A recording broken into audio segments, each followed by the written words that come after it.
Alright, cherry tree. Got some cherries on it.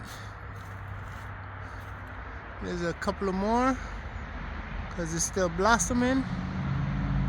These are cherries. I don't know if you guys can see them. Got a bag over the plum tree.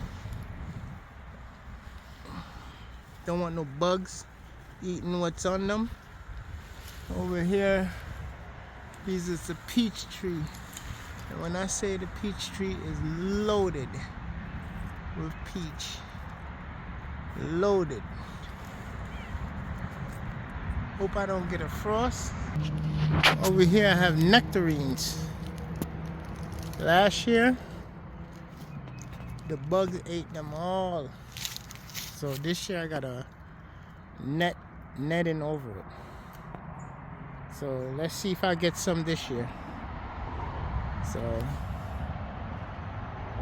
stay tuned. I'm gonna go over here and show you the peach again.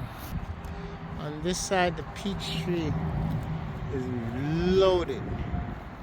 I have them all over.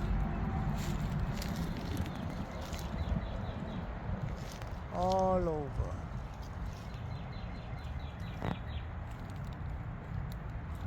Let's put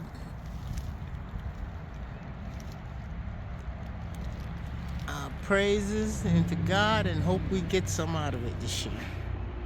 Thanks for watching. Catch you guys on the next one.